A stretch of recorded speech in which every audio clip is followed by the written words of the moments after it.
Peaceful, respective greetings to everyone, to all. Peaceful, respective greetings. I am Joy Allen. This is Karmic Dynasty. Welcome. If this is your first time here, I welcome you, your energy. I am appreciating you wanting to be in this space this evening. And to everyone else who is familiar with the platform, I appreciate your support. I appreciate your being here. And this evening, I'm discussing part 2, which I titled Jesus is a Worm. And it is a continuance of me reading portions of a book called The Devil's Pulpit. Now, for more information, or if you like to know what happened in part 1 and etc., the link is in the description. So check it out there. I'm simply just reading some of my observations. I had and right now I'm going to take a few moments before I get into the PowerPoint presentation, which is just about 5 slides or so I won't be here long this evening. I know, though, some people get delays in their notifications. So probably by the time they would tune in, I'd be done this evening. So I'm going to speak for a little bit here. My son asked me the other day, he was like, "Mom, what's this you doing?" In brief, after I figured out what he was talking about. So he was talking about the Jesus is a Horse video I did. And I said, I'm just reading parts of someone else's work that I observed. It's like when you watch a movie and then or something you saw on social media and you go tell somebody or share a video. So that's all I'm doing. I'm just sharing one of my observations in life, in part, in brief. And I'm not intending to influence or make people think a certain way or know something. That's why I'm not covering the book in its entirety. And I also noted in part 1 that this book is available free online, a PDF, so you can read it for yourself, make your own interpretations. I just need somebody out there needed to know about this and to be aware of it, like myself. So I'm just here for that reason, primarily. I would like for those of you who will join us in Indianapolis on Saturday, December 25th, 3 p.m. until, to contact me for further information if it's something you're missing. If I'm not, I think I'm up to date with contacting everyone and giving them all of the information. If for some reason I missed you or I've not communicated with you thoroughly, just contact me and let me know. For everyone else, if you haven't yet contacted me, just contact me. I'll get you the information. Again, Karmic Dynasty is a fiat-free event platform, so there's no tickets. You want to be a vendor. If you're coming to my event, you're already a vendor. There's no ticket, no vendors, booth, space, rental, none of that. Just show up, we vend our items, we share, and we get together and do however the energy flows us to do. And I spoke to someone this evening in brief about this presentation, and I shared with them that I am not sharing my image. I'm not going to be on camera tonight. So that's why my grayed out logo's here and not my turquoise one, because I'm just here to share a message. And also because I am extremely tired and I just do not feel like presenting myself in the physical to you all visually. I have been working on my 2022 upcoming lecture tour. I have cities and I have dates, all which are pending. I've actually, the past 2 days with setting up this lecture, I have actually taken off 3 cities, and I have 2 dates pending and making adjustments to another one. So, and then I also realized some of these events, some of is not events. I'll just be in places. So I'll be traveling, and where I'm not having an event is I will be boots on the ground collecting information to bring to the platform in a future presentation. So for example, I will be in Mississippi. This is my tentative plan to be in Mississippi and New Orleans, March 4th through the 17th. I will be there collecting information, data, boots on the ground for a future presentation. I will be in Tennessee in March. Same thing, collecting information. Now in the event I'm in these places and people want to meet up and do something, we could do that. We could do that. That's why I'm making this information public. My first planned event is for South Carolina, April 14th through the 17th. I'll be there. I have more data collection in May in Seattle and Wyoming. Pending dates for June include Washington, D.C. and Brazil.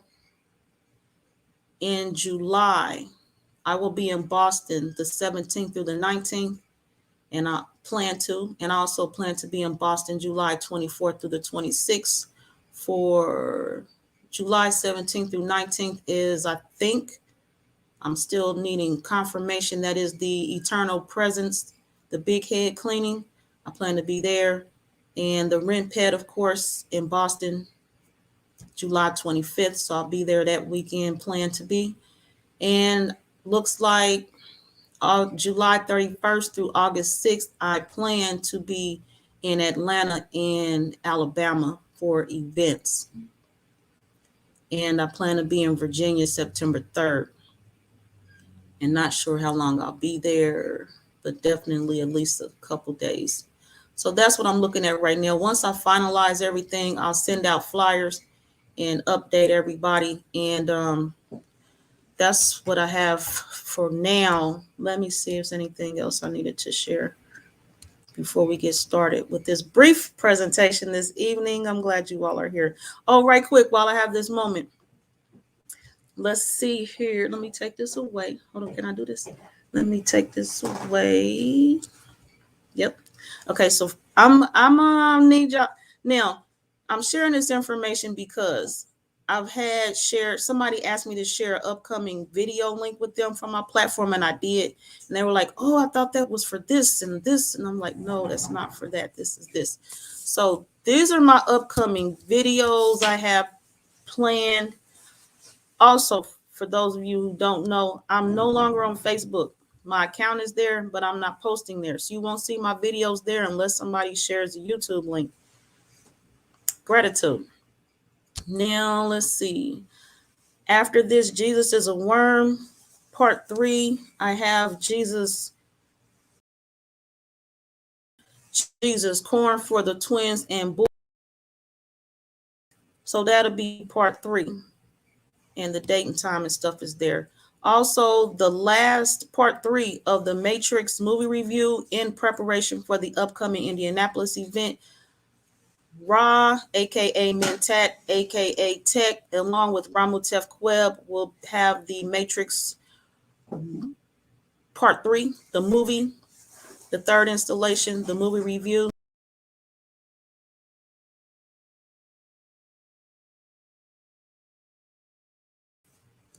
I also have my ongoing memoir, MST of A document. So this is the next one I'll be doing. This 4 parts. So part 3 is coming.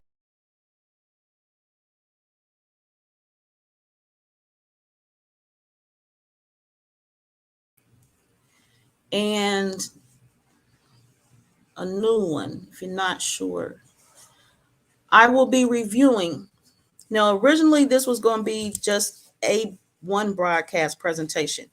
But with the courtship series ending as it did, and some of the panelists wanting to speak more on that and relationships, I've decided to, since last night when I posted this, make it an ongoing series. We will be covering the book Men Are From Mars, Women Are From Venus.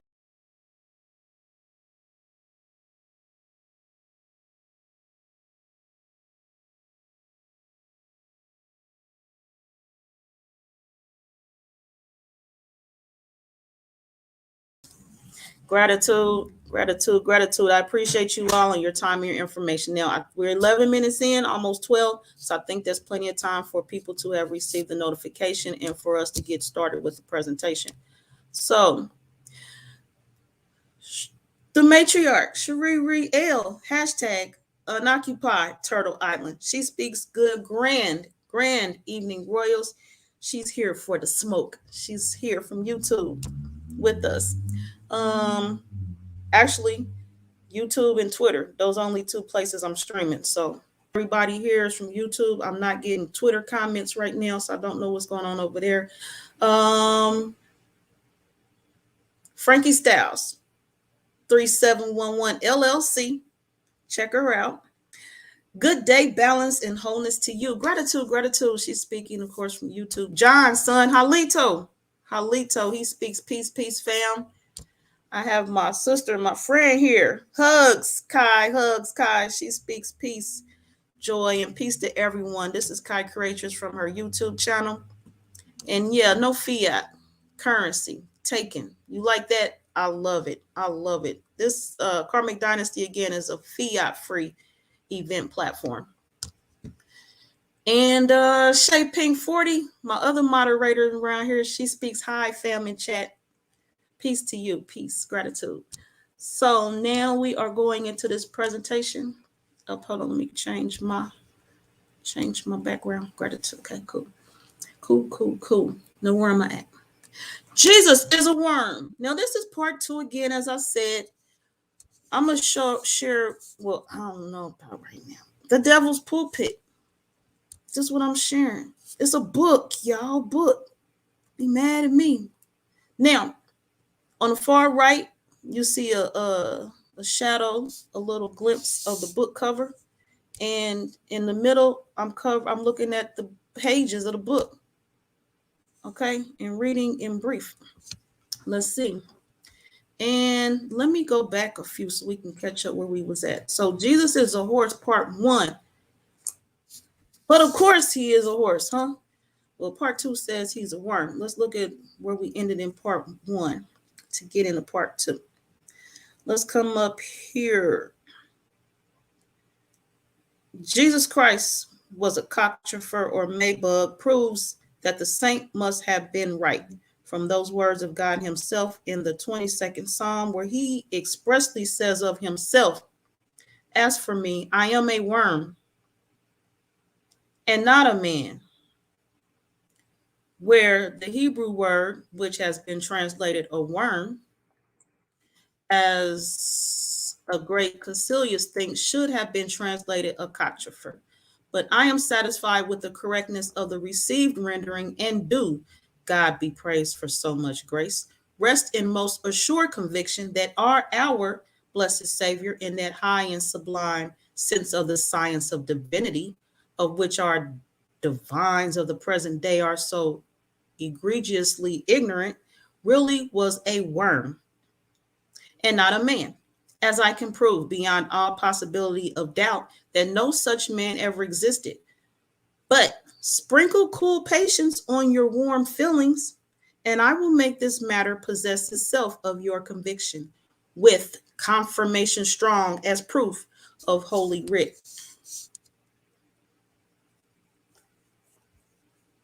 That our blessed Savior, the only true God, really was a worm. You have not alone his own word in that most positive declaration of himself, than which no words could be more positive. As for me, I am a worm and not a man. But you have the whole analogy of faith and all the harmonious coincidences of this sacred science to illustrate and evidence. Let's see. For observe ye, our blessed Savior achieved his mightiest conquest in the grave. And 'tis in the grave that the worm conquers everybody. Nobody was ever conqueror in that field but the worm. To the challenge, O grave, where is thy victory? The only answer is the victory is the worm's. To the worm alone can it be truly said, thine is the kingdom and the power and the glory.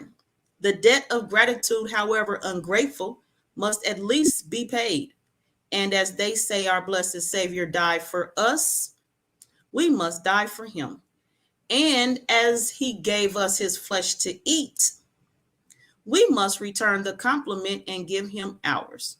We must go to the Lord's Supper, as it is very accurately called the Last Supper, where we shall not be shown up as the company, but be served up as the dishes, where we shall be at supper, like Polonius in the tragedy. At supper where? Not where we shall eat, but where we shall be eaten.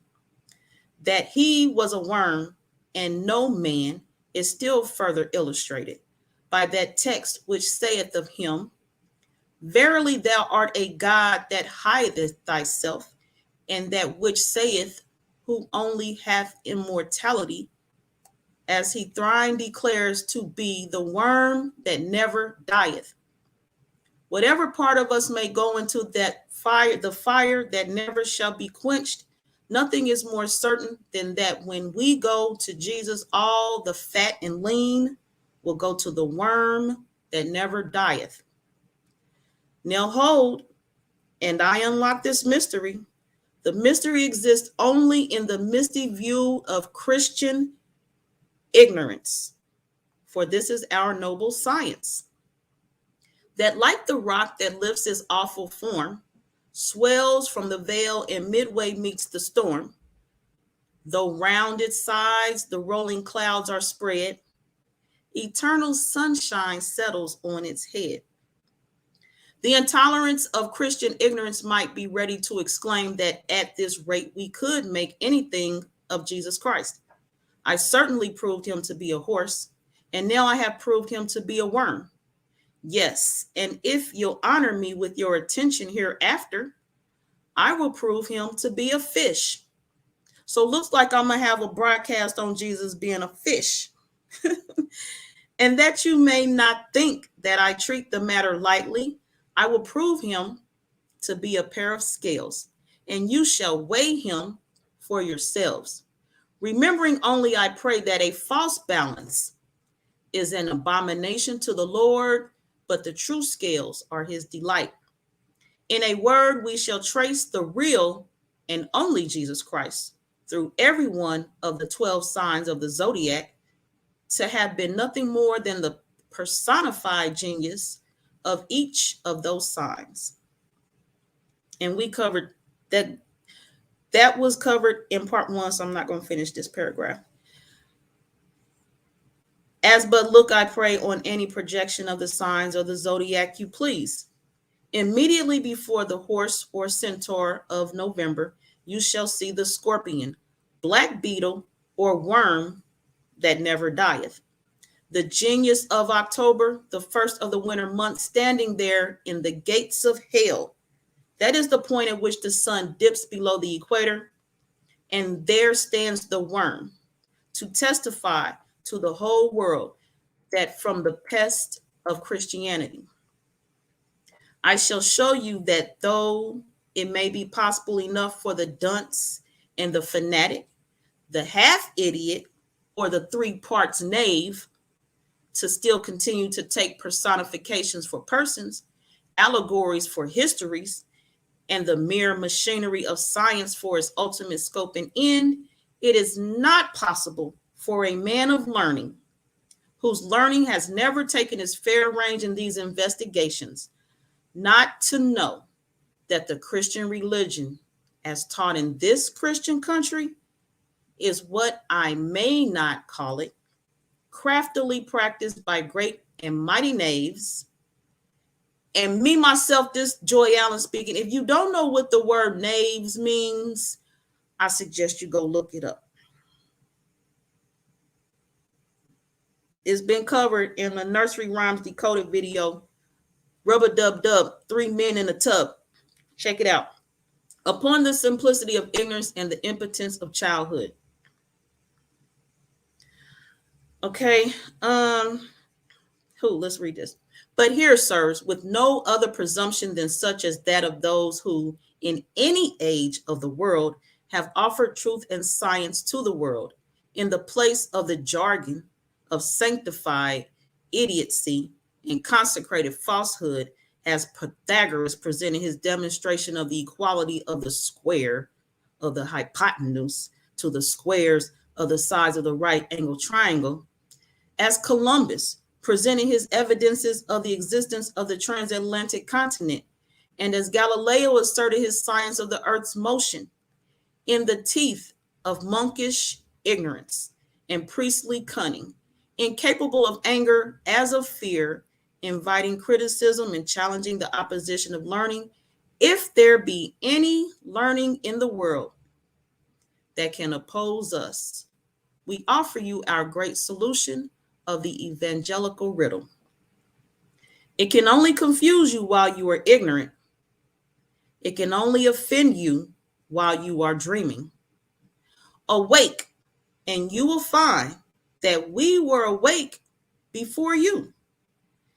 And you will come again and again to this true school of intellect and reason, to demand and to receive, I trust, not eternal repetitions of a silly story, but to imbibe the mind-invigorating draughts of genuine learning and still increasing knowledge.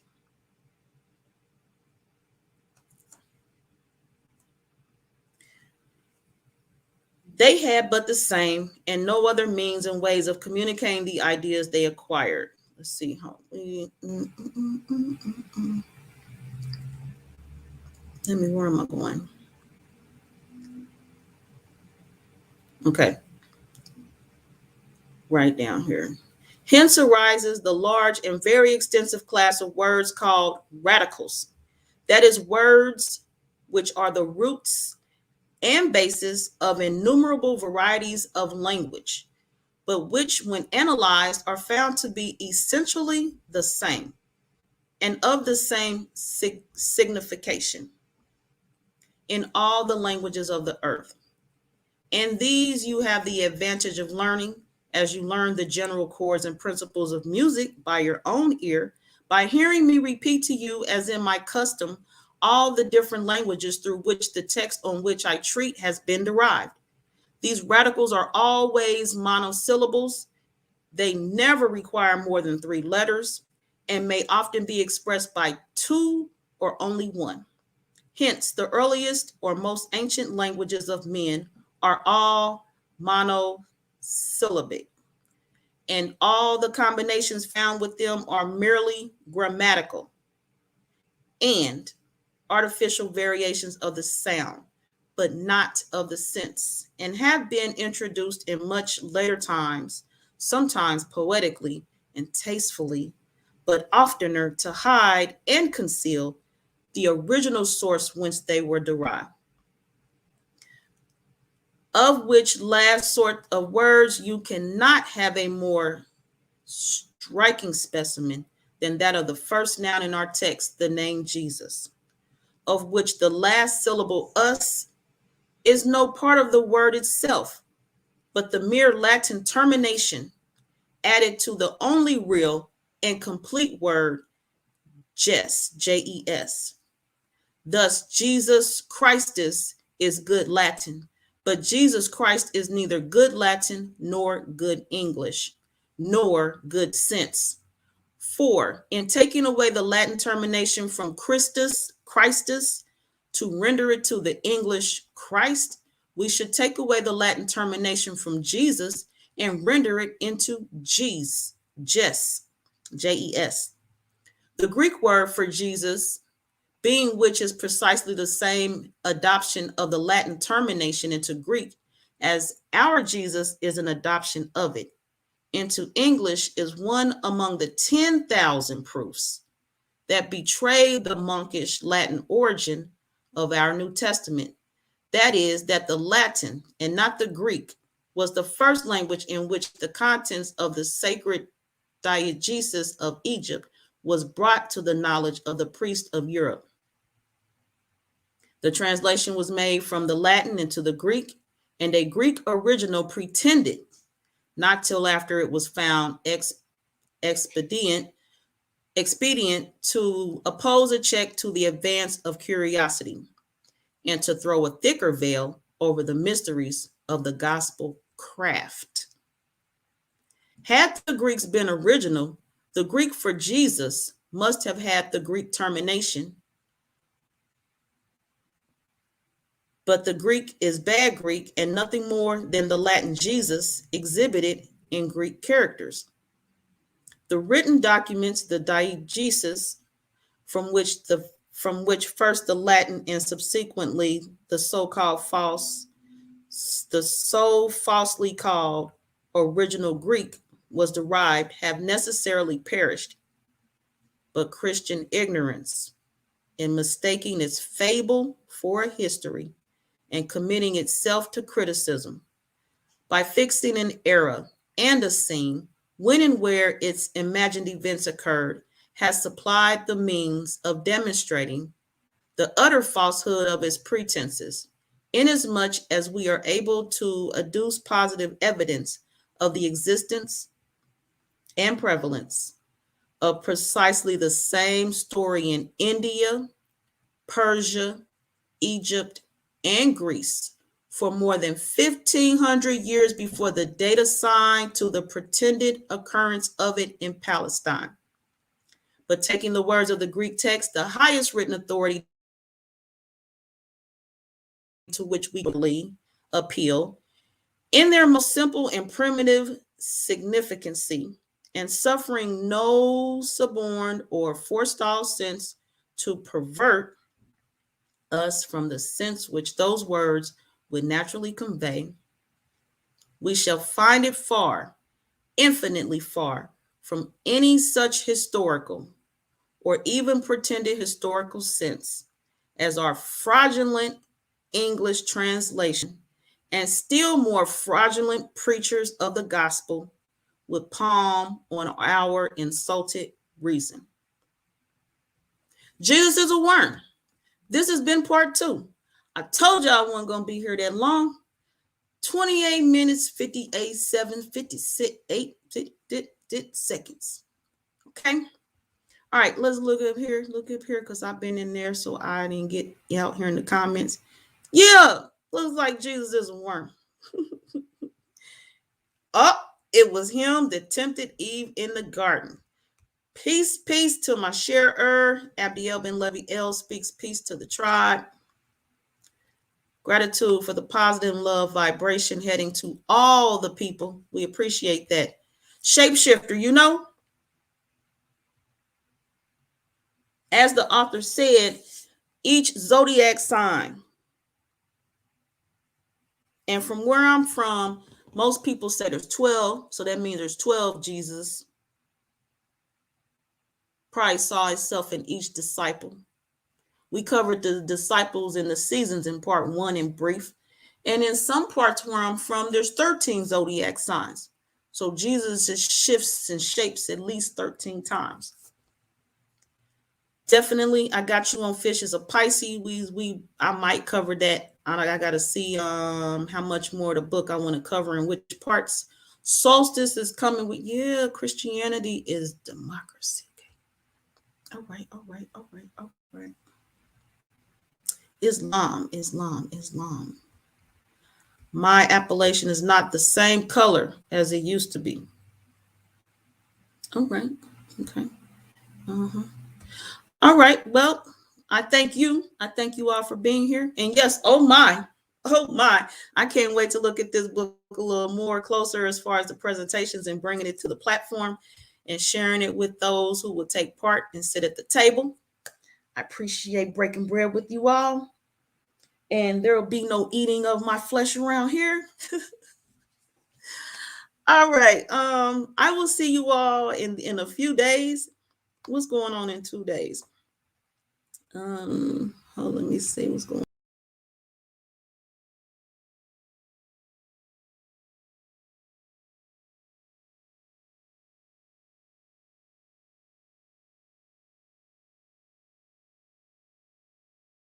Yeah, I'm doing that in 2 days. So we're going to be speaking about the corn, Jesus and his corn, and the twins and the bull.